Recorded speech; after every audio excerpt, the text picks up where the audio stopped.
전능하사 천지를 만드신 하나님 아버지를 내가 믿사오며 그 외아들 우리 주 예수 그리스도를 믿사오니 이는 성령으로 잉태하사 동정녀 발행하시고 본디오 빌라도에게 고난을 받으사 십자가에 못 박혀 죽으시고 장사한 지 사흘 만에 죽은 자 가운데서 다시 살아나시며 하늘에 오르사 전능하신 하나님 편에 계시다가 죄로서 산자와 죽은 자를 심판하러 오시리라.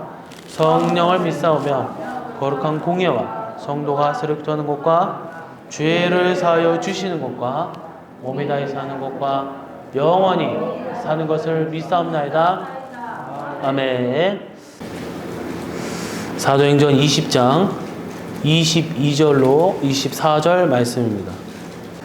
보라, 이제 나는 성령에 매여 예루살렘으로 가는데 거기서 무슨 일을 당하려는지 알지 못하노라.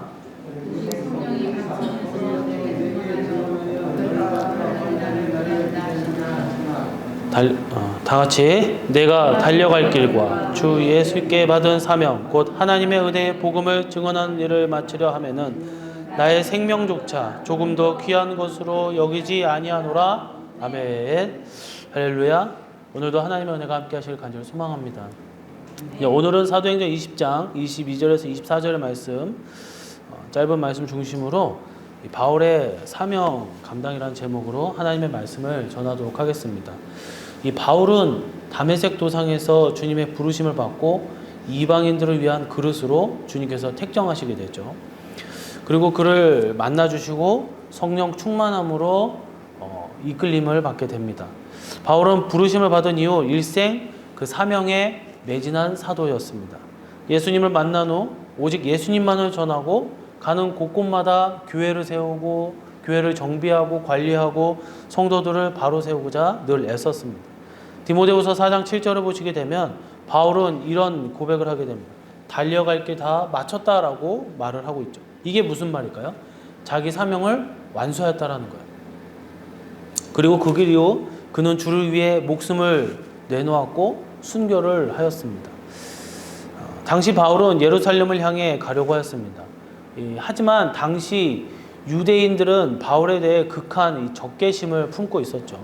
바로 그와 같은 상황, 바울을 심지어 죽이려고 하는 상황에서 바울은 사명의 모든 것을 걸게 되었습니다.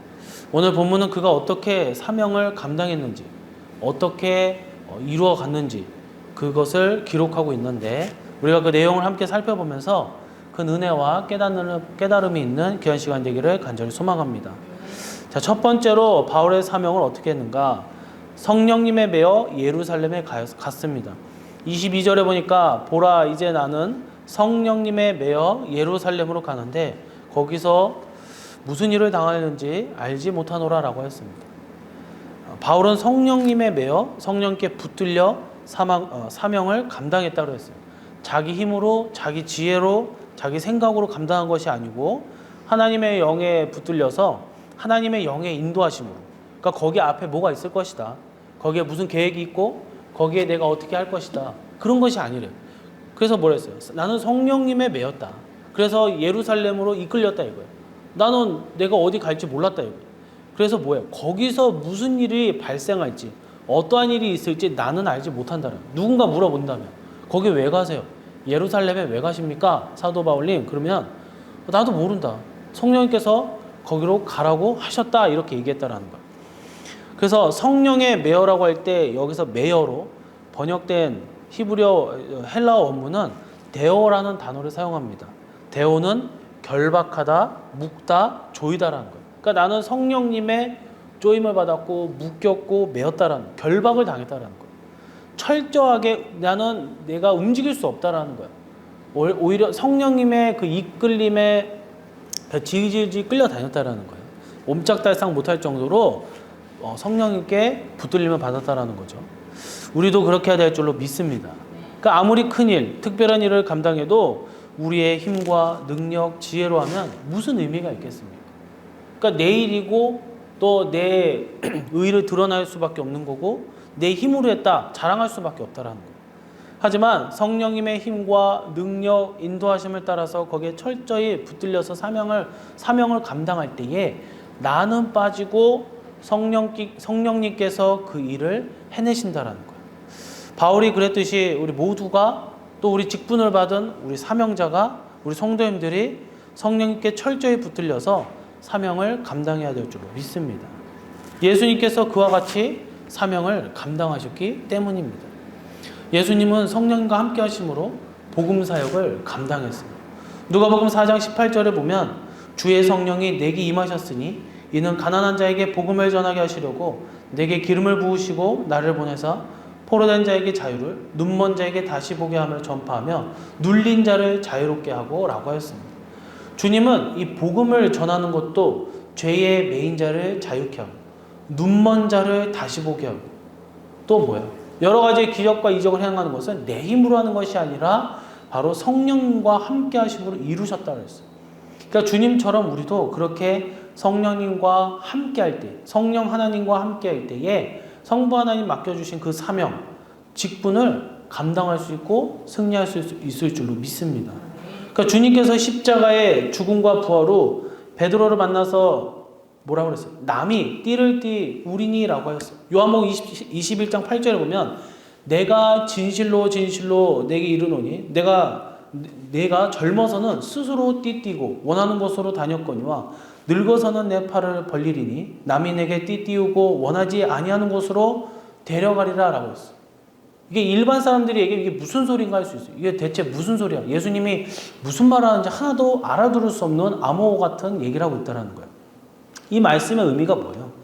여기서 남이 너에게 띠를 띄우고 원하지 아니하는 곳으로 데려가리라는 것은 너의 힘이 아니라 너의 의지와 생각과 너가 방향과 계획을 정하는 것이 아니라 성령님께서 베드로를 붙드시고 그를 친히 인도하신다는 거예요.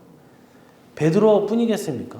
베드로와 같이 주님이 맡기신 사명을 감당하는 자들, 그들도 다 성령님께서 띠를 띄우고 성령님께서 움직이시고 또 성령님께 붙들려 사명을 감당할 줄로 믿습니다. 이에 더하여 계시록을 보면 종말 때에 참종들이 권세를 받아 예언하리라고 하셨어요. 계시록 11장 3절에 보면 내가 나의 두 증인에게 권세를 주리니 그들이 굵은 베옷을 입고 1260일을 예언하리라. 여기서 권세를 가지고 예언한다라는 말이 무슨 말입니까?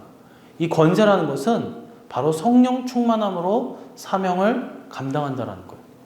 바울처럼 무엇보다 주님처럼 그리고 베드로처럼 성령님께 붙들림으로 사명을 감당하시기를 간절히 소망합니다.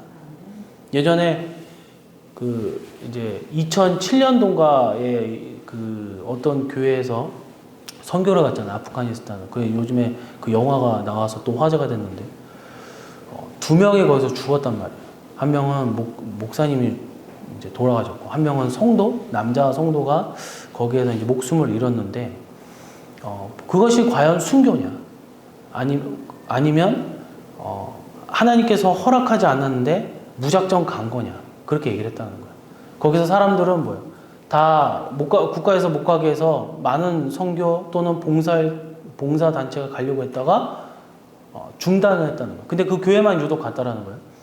그래서 거기에 보면 말로는 순교 무슨 서약서까지 썼다는데 나는 죽으면 죽으랴 이런 식으로. 근데 막상 딱 그런 식으로 탈레반 테러리스트한테 이제 붙잡혔을 때 살려달라고 막 얘기를 했죠. 그때 이제 많이 안티 기독교인들이 많이 나왔다고 합니다. 교회 때문에 가지 말라고 하면 가지 말아야지. 하여간 예수쟁이들 하면서 그랬다고 하는데 과연 우리가 그런 것을 어떻게 해석해야 되겠냐라는 거예요. 정말 선교로 한다면 또 하나님의 말씀이라면 물론 이제 그 교회 주신 그 어떤 하나님의 명령이 있을 수도 있겠죠. 우리는 과연 어떻게 해야 되겠냐라는 거예요. 정말 내가 순교를 하든 선교를 하든 하나님의 사명을 받든 제가 말씀드리고 싶은 건 뭐냐면 사람의 힘으로 해서는 안 된다는 거예요. 순간 어떤 분위기에 휩쓸려서 난 이거 하겠다. 이것이 아니라 정말 내주하시는 성령님께서 움직이실 때에 내가 가는 것. 그것이 바로 진정한 사명의 길인 줄로 믿습니다. 바울도 마찬가지라는 거예요. 바울이 멍청한 사람이었습니까? 무식한 사람이에요? 배경이 없었나요? 돈이 없었나요? 그렇지 않다라는 거예요. 돈도 있었고 배경도 있었고 머리도 좋았어요. 학식도 뛰어났어요. 그러나 그 모든 것을 다 내려놓고 오로지 성령 충만, 성령님만 꽉 채워서 움직였다는 거예요. 나는 로마로 가고 싶어요. 아니야, 가지 마. 그래서 안 가요. 아, 나는 여기 가지 마. 안 가요. 난 여기 안 가겠습니다. 가. 그럼 가는 거예요. 바울은 그렇게 했다라는 거예요. 우리의 모습이 되기를 간절히 소망합니다. 내 고집으로 또한 내 생각으로 하는 것이 아니라 정말 주님이 가라고 하면 가는 거고 멈추라고 멈추는 오직 주님의 사람이 되시기를 성령님의 그 붙들림을 받아 사명을 감당하시는 저와 여러분 되시기를 주님의 이름으로 간절히 축원합니다. 두 번째입니다. 환란이 기다려도 달려갈 길을 마쳤다라는 거예요. 23절, 24절이죠. 오직 성령이 각 성에서 내게 증언하여 결박과 환란이 나를 기다린다 하시나 내가 달려갈 길과 주 예수께 받은 사명 곧 하나님의 은혜의 복음을 증언한 일을 마치려 하매는 이라고 했어요. 바울의 사명하는 모습, 사명 감당을 어떻게 하고 있습니까? 그 모습 첫 번째는 성령님께 매었다라는 거예요. 자신의 생각이 없어요. 오로지 성령님께 가라면 갔고 멈추라 했어요. 성령님께 붙들려 사명을 감당했다고 했어요. 두 번째로는 환란이 기다려도 달려갈 길을 마치려 한다라고 했어요. 이는 뭐예요? 고난을 각오하고 사명을 감당하였음을 의미합니다. 사랑하는 성도 여러분, 사명자의 길, 직분자의 길은 결코 영광이나 편안함이 없어요.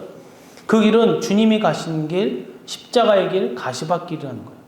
그러니 그 길은 환난과 고통이 당연히 따를 수밖에 없다라는 거예요. 나의 생각을 내려놔야 되고 그 사람을 이해해야 되고 양보해야 되고 또한 원수 같은 사람을 또 품어줘야 된다는 거예요. 용서해야 된다는 거예요. 이것이 쉽겠습니까? 교회 일을 함에 있어서 의로운 일을 이루어감에 있어서 고난은 필연적으로 따르게 될 수밖에 없다는 거예요. 바울도 그것을 잘 알고 있었습니다.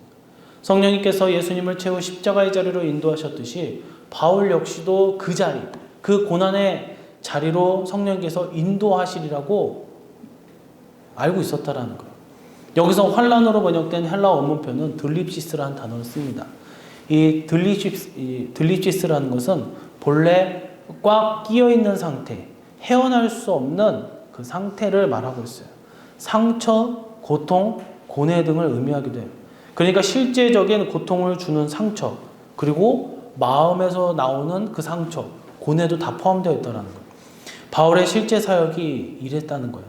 악한 사람들이 그를 공격하고 대적하고 또한 괴롭게 하는 일이 빈번했다는 거예요.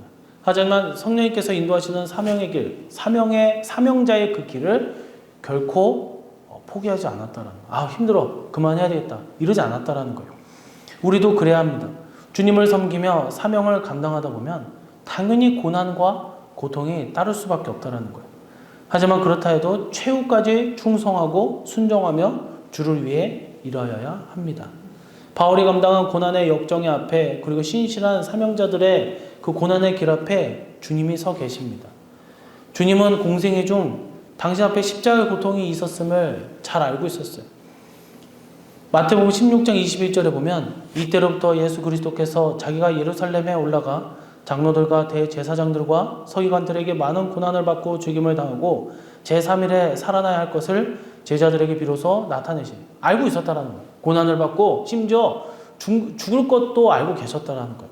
또한 마태복음 20장 17절에서 18절을 보면 예수님께서 예루살렘을 올라가려 하실 때에 12 제자를 따로 데리시고 길에서 이르시되 보라 우리가 예루살렘으로 올라가노니 인자가 대제사장들과 서기관들에게 넘겨지매 그들이 죽이기로 결의하고 라고 했어요. 그들이 어떠한지 다 내다보고 있었다라는 거예요. 내 미래를 알고 있었다라는 거예요. 주님은 당신 앞에 궁극적으로 십자가에 이루 표현할 수 없는 정말 말할 수 없는 그 고통과 심지어 그 죽음 다 알고 있었다는 거예요. 그리고 그것을 제자들에게 또 알려주셨다라는 거예요. 제자들 가운데 베드로가 예수님을 가리켜 하나님의 아들이시라 그리스도라 고백할 때부터 최후 예루살렘 입성 전까지 누누이 강조하셨던 것 바로 고난의 길이라는 거예요. 바울은 바로 그러한 주님의 뒤를 따르는 것이에요. 따른다 고백했다고 했어요. 그래서 고난을 각오하고 사명을 감당하고 있다라는 거예요. 우리도 그래야 합니다. 앞에 고난이 닥쳐도 주를 위해 주님이 가신 그 길을 따라 걸으며 끝까지 그 길을 가야 될 줄로 믿습니다. 일제시대 당시에 우리 민족의 독립운동 지도자 중에 이 도산 안창호 선생이 있어요. 독립운동가뿐만 아니라 위대한 인격자고 신앙인으로서 사람들에게 모범이 되는 인물이에요. 그분의 일생 좌우명 중에는 거짓말에 대해 극히 경계한다고 했어요. 거짓말을 하지 말라. 농담일지라도 하지 마라. 그것이 습관이 되면 안 된다라는 거. 이는 우리 민족의 비극이 속이고 거짓을 말하고 또한 서로 배신하고 그래서 민족이 찢어지고 누군 나라를 팔고 누군 나라를 지키려고 하고 거기에 중간에 껴있는 백성들 그 아픔을 누구보다 잘 알고 있었다라는 거예요. 그래서 안창호 선생이 얼마나 진실하였는지 자기 말에 책임을 지며 살았는지를 보여주는 일화가 있는데 한 번은 상해 중국의 망명 시절 한 동지의 16살 정도 되는 아들의 생일 축하 자리에 참석하기로 약속했다고 합니다. 이를 일본 경찰이 미리 그것을 알고 있었어요. 그래서 오게 되면 여기서 그 길에서 길목에서 숨어 있다가 안창호를 잡자 이렇게 했겠죠. 그래서 이 여러 독립투사들 동료들이 동지들이 가지 마십시오. 그 가면은 잡혀서 모진 고통과 고문을 당하고 심지어 죽을 수도 있습니다. 그렇게 얘기했지만 안창호 선생은 이와 관련해서 어린아이와 약속도 지키지 못하는 이 어른이 되어서는 안 된다. 약속을 지키고자 결국 그곳에 갔다고 합니다. 잡혔는지 안 잡혔는지는 잘 모르겠어요. 만약 이 일로 인하여 체포당한다 하더라도 기꺼이 받아들이겠다라고 어떻게 보면 좀 무식할 수도 있죠. 그냥 좀 참고 어쩔 수 없는 상황이니까 정부가 그렇다는데 어떡하겠습니까? 안 가도 되는 건데 굉장히 올곧고 고집이 센 사람이겠죠. 단적인 신뢰지만 의로운 일, 복된 사명을 이루는 이들은 이처럼 고난을 당하고 큰 위기를 만나게 돼요. 그래서 우리가 그리스도인으로서 하나님의 일을 할 때 세상 사람들은 그래요. 어디 길을 가든 정상에만 올라가면 된다. 과정은 중요하지 않다. 수단과 방법을 가리지 말고 좋은 결과를 내놔라. 이렇게 얘기하는 것이 세상 방식이라는 거예요. 그러나 하나님은 그렇지 않아요.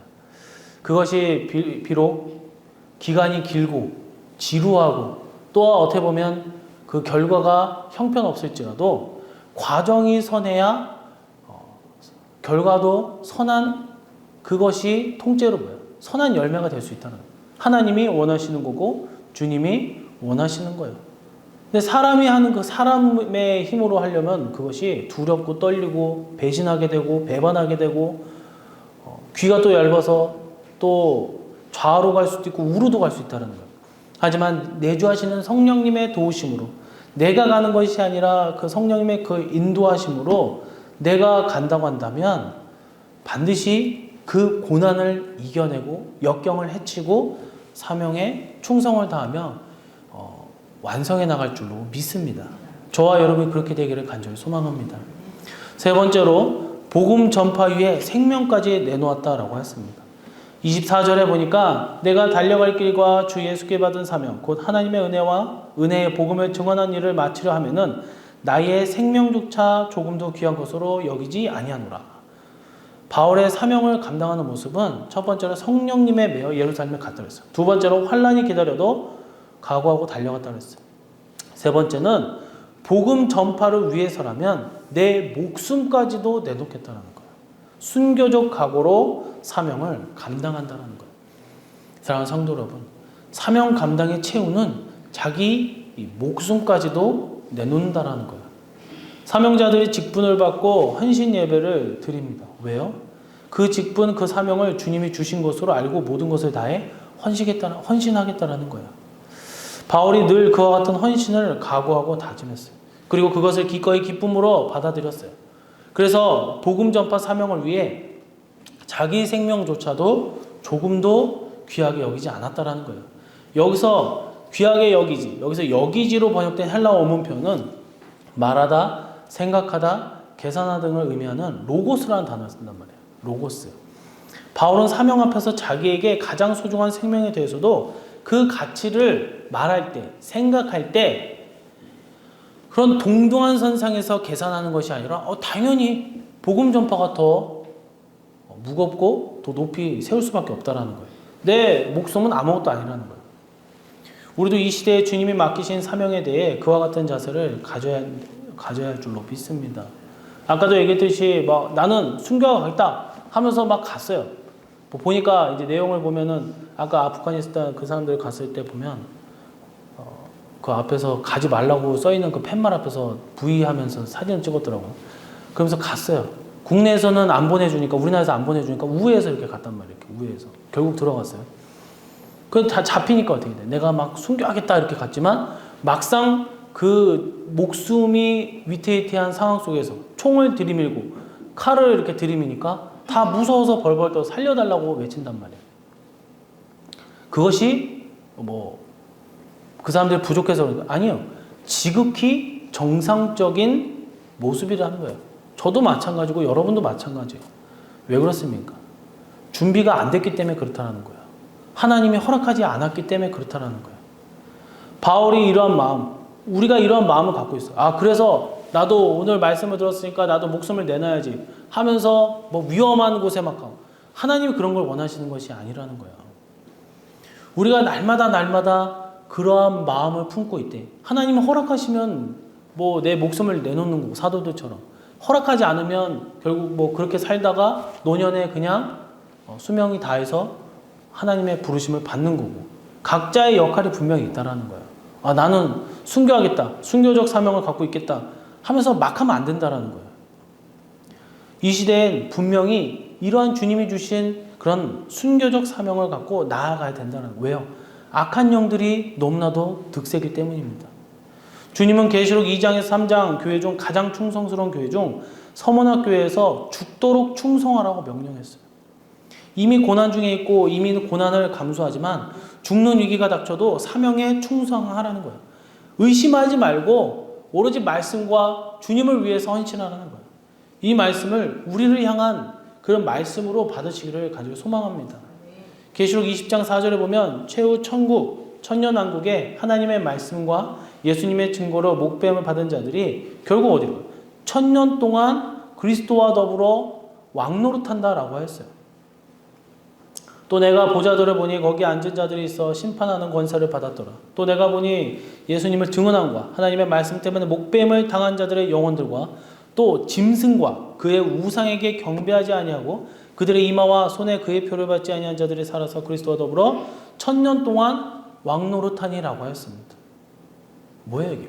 사명을 위해 배신하지 아니하고 변절하지 아니하고 순교한 자들, 사명을 위해 또한 순교는 하진 않았지만 순교적 각오로 살아온 자들이 최후 천국 천년왕국에서 주님과 온전히 함께한다라고 하였습니다.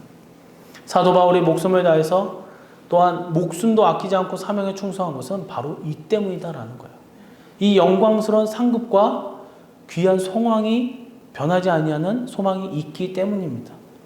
유세비어스 교회사에서 보면 예수님의 12제자의 순교일지를 기록한 내용이 있어요. 다음과 같아요. 첫째로 베드로는 마지막에 어떻게 했습니까? 로마에 가잖아요.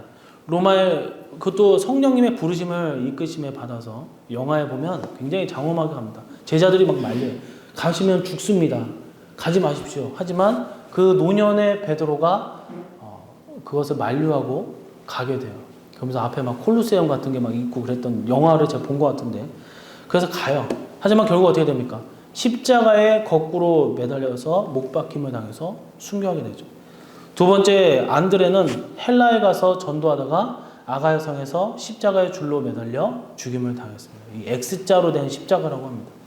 세 번째로 야고보는 예루살렘에서 헤롯에게 칼로 목베어 죽임을 당했다고 합니다. 네 번째로 요한은 주님의 십자가상에서 부탁하신 대로 이 성모 이 마리아를 끝까지 모시다 유대 국내에서 전도하다가 예루살렘이 주 70년 로마군에게 멸망된 후 자기 수명대로 죽음을 이제 맞이하게 됐죠. 다섯째로 빌립은 소아시아 부르기아에서 전도하다가 기둥에 매달려 죽임을 당했습니다. 여섯 번째로 바돌로메는 알메니아라는 곳에 가서 빌립과 마찬가지로 기둥에 매달려 죽임을 당했다고 합니다. 일곱 번째로 도마는 우리 알다시피 인도에 가서 이 투창 창에 맞아가지고 문에 꽂혀서 죽었다고 하죠. 여덟 번째로 마태는 이디오피아에 가서 전도하다가 목배임을 당했습니다. 아홉 번째로 시몬은 애굽에 가서 전도하다가 유대국에 돌아오다가 거기서 전도하는 과정에 활에 맞아 죽었다고 합니다. 열 번째로 마가는 알렉산드리아에서 기도하다가 순교했다고 합니다. 11번째로 야곱의 동생 유다는 바사에 가서 전도하다가 역시 활에 맞아 죽었다고 합니다. 12번째로 마띠아죠. 가룟 유다 대신 선거된 마지막 제자 이디오페에 가서 전도하다가 돌에 맞아 죽었다고 합니다. 그러니까 뭐예요? 다 순교를 했다라는 거예요. 어떻게 보면 인간적인 눈으로 보면 다 끔찍하게 죽었어요. 사도 요한 빼고. 이처럼 바울도 마찬가지고, 바울뿐만 아니라 참된 주님의 일꾼들은 다 목숨을 내놓고 충성을 다합니다. 우리도 그러한 자세를 간직하고 순교적 사명을 감당해야 될 줄로 믿습니다. 이 시대는 그런 그리스도인, 그런 목회자, 그런 교회가 필요합니다. 요즘 이 시대를 한번 보세요. 뭐가 죄고 뭐가 악하고 구분이 없어요. 그냥 남을 어쨌든 짓밟고 올라가는 것이 중요해요. 어렸을 때부터 그렇게 가르치잖아요. 그리고 어렸을 때부터 자라면서 이기주의적인 그런 성향을 띠게 되고 교회를 점점 떠나게 되니 누가 가르쳐주지도 않아요. 교권이 무너지죠. 스승도 없고 올바른 제자도 없어요. 범죄를 저질러도 어린아이, 소년들 뭐 그 죄의식이 없어요. 이 땅이 그렇다라는 거예요. 우리가 보통 어중된 그런 사명감을 갖고 이 시대에 우리가 우리의 직분과 우리의 사명을 감당할 수 없다라는 거예요. 바울과 같이 또한 사도들과 같이 순교적 사명을 품고 그런 각오로 나아가야 될 줄로 믿습니다. 이제 말씀을 정리하도록 하겠습니다. 바울이 어떻게 사명을 감당했습니까? 첫 번째로 바울은 성령님에 매여 예루살렘에 갔다라고 했어요. 내 뜻, 내 욕심, 내 생각 또한 내 계획으로 가는 것이 아니라 오로지 성령님께 붙들림에 매여서 사명을 감당했다고 했어요. 두 번째로는 바울은 환난이 기다리는 것을 알고 있었어요. 고난이 있는 것을 알고 있었어요. 하지만 그것을 각오하고 사명을 감당했다라고 했어요. 마지막 세 번째는 복음 전파를 위해서라면 내 생명까지도 아끼지 아니하고 내놓겠다라는 순교적 각오로 감당을 하였습니다. 사랑하는 성도 여러분, 주님이 인정하시며 주님을 기쁘시게 하는 삶, 그와 같은 사명자로 서시기를 간절히 소망합니다.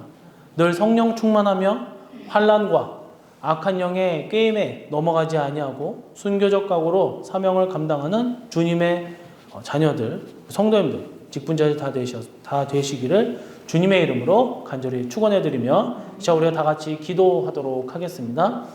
바울이 사명을 감당하는 모습으로 우리는 말씀을 나누어 보았습니다.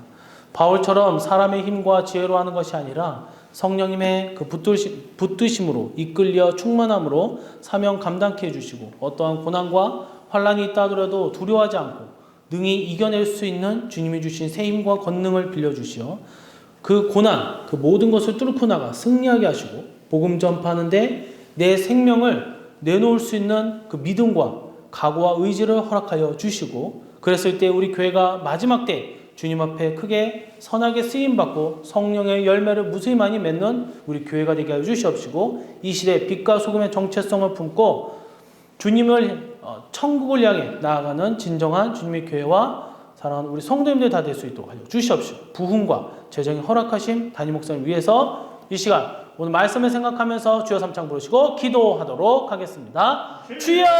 이제는 우리를 위해 피 흘려 돌아가시고 우편 앉아 계신 주님의 거룩한 은혜와 전능하신 성부 하나님의 놀라우신 사랑과 그 계획하심과 내주하시고 우리를 위해 늘 올바른 길로 이끌어 주시고 사명자의 그 삶을 살 수 있도록 늘 인도해 주시는 성령님의 그 충만하신 은혜 가운데 우리를 순교적 사명을 갖고 또한 주님을 향하는 간절한 마음으로 인내하며 겸손한 마음을 품고 나아갔던 바울처럼 그 믿음의 그 신앙으로 우리가 이 고난과 그 역경을 충실히 이행해 나갈 때 승리하고 또한 형통함의 삶의 그 축복이 우리 성도님들 머리와 가정과 그리고 교회와 기업이 영원토록 함께 있을지어다. 아멘.